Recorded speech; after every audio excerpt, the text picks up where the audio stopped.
Bonjour, mes frères et sœurs en Christ dans le Seigneur. Je salue là toutes mes amies des réseaux sociaux et mes amis des réseaux sociaux en plus.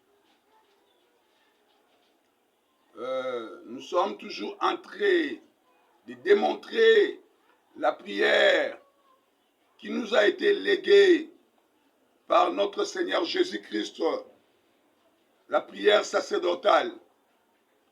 Comme je venais de dire la fois passée, dans cette prière merveilleuse, il y a de grandes révélations qui s'y trouvent. L'autre fois, nous avons eu à parler de la règne de Dieu, que ton règne vienne. Et après, nous avons aussi touché que ta volonté soit faite sur la terre comme au ciel. Et hier, avant-hier, nous avons eu à toucher, donnez-nous notre pain quotidien.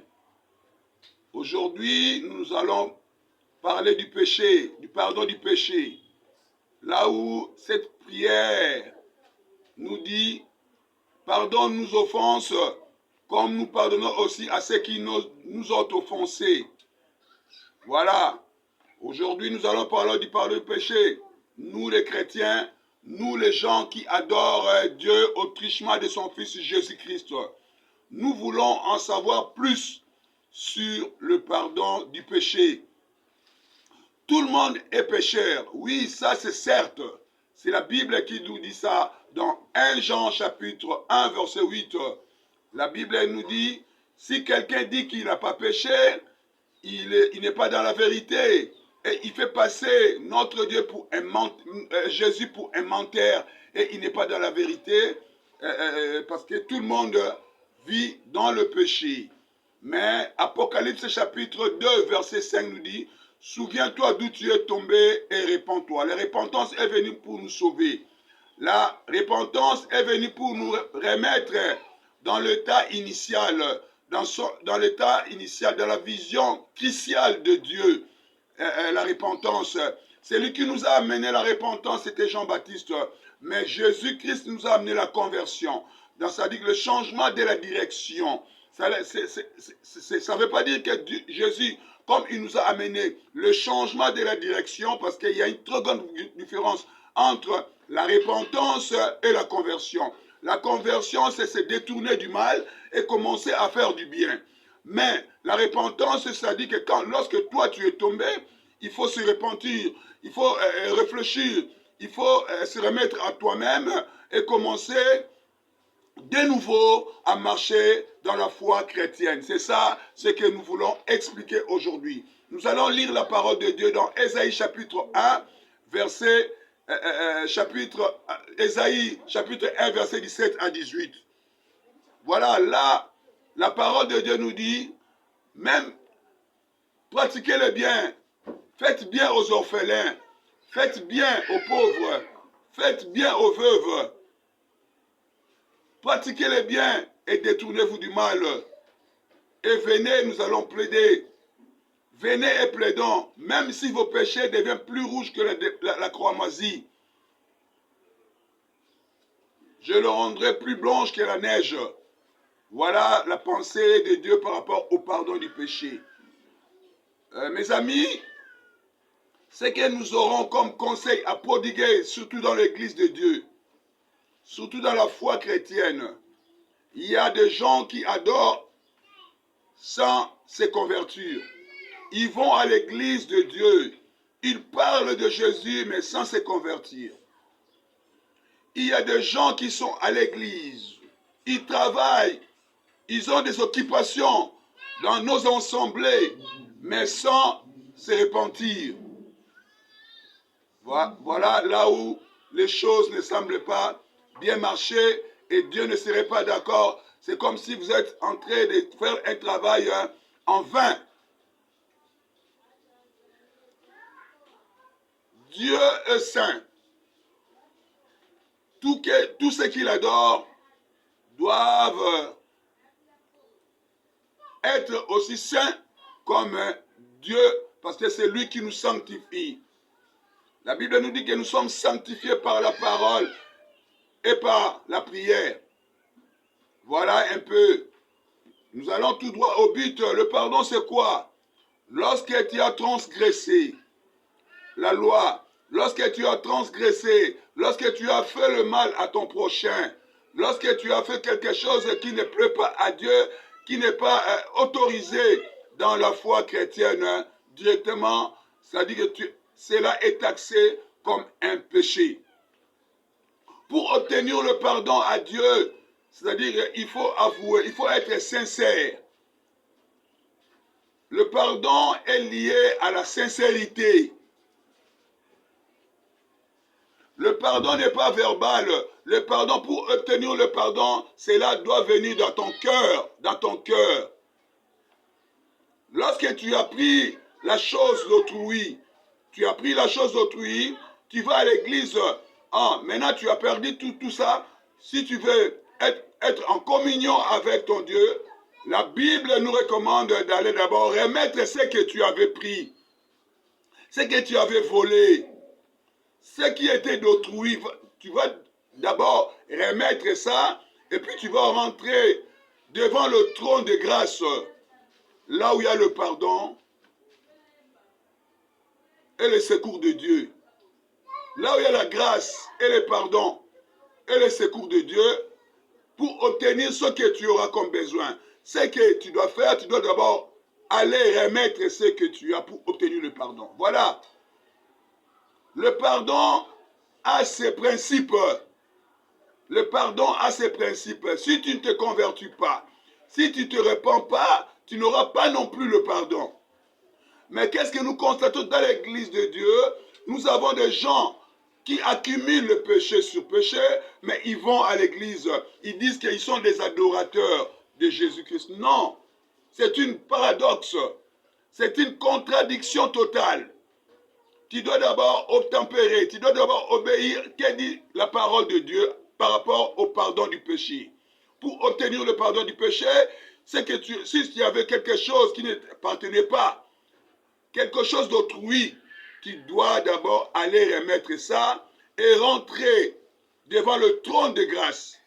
Et rentrer devant le trône de Dieu, là où tu vas obtenir la grâce, le faveur et le pardon pour être secouru au moment opportun. C'est ça le premier volet. Le deuxième volet, c'est quoi? La Bible nous dit dans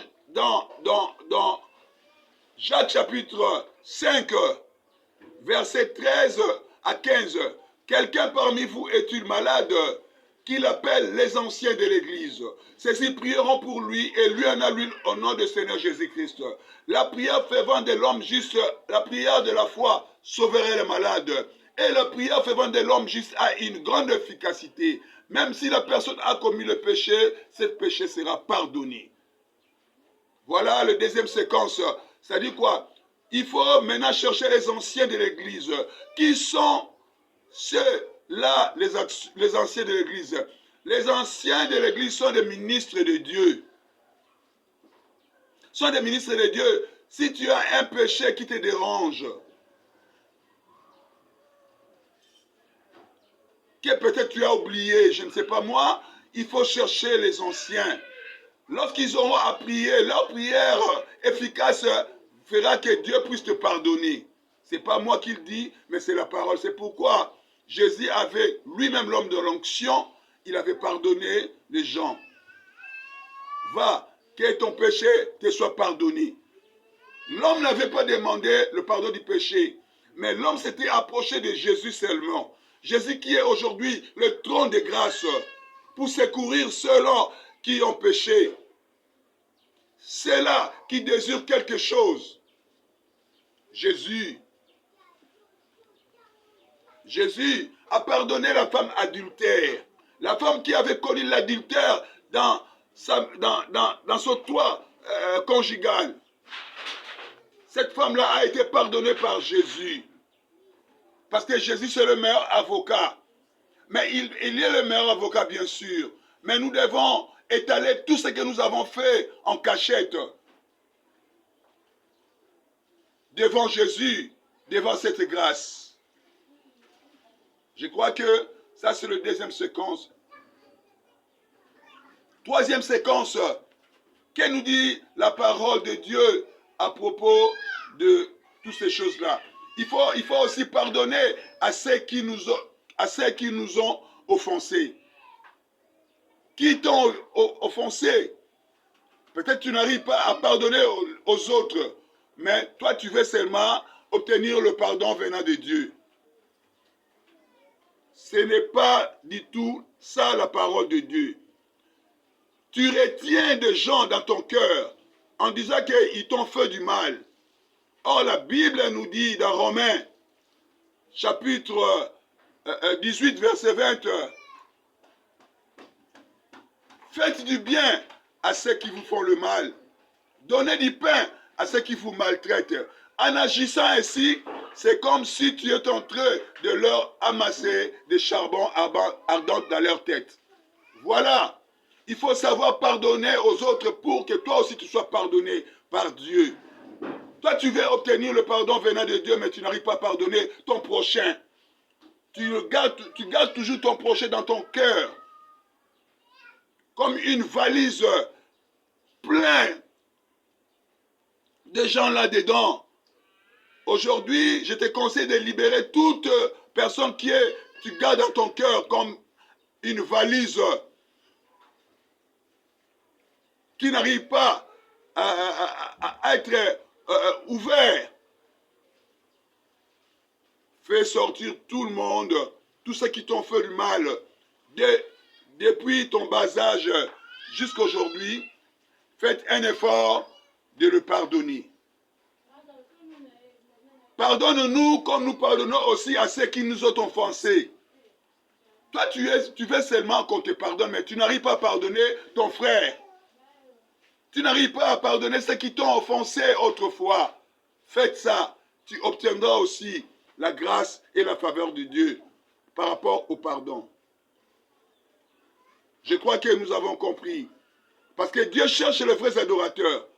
Les vrais adorateurs, c'est ceux-là qui obéissent à la parole de Dieu.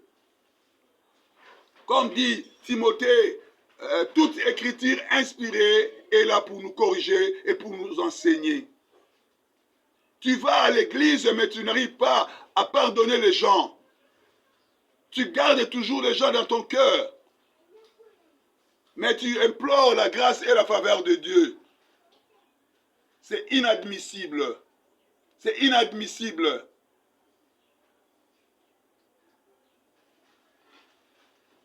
Voyez-vous, ça dit que si nous voulons obtenir, parce que Dieu cherche les vrais adorateurs. La Bible nous dit, les vrais adorateurs adoreront le Père en esprit et en vérité. Qui dit la vérité?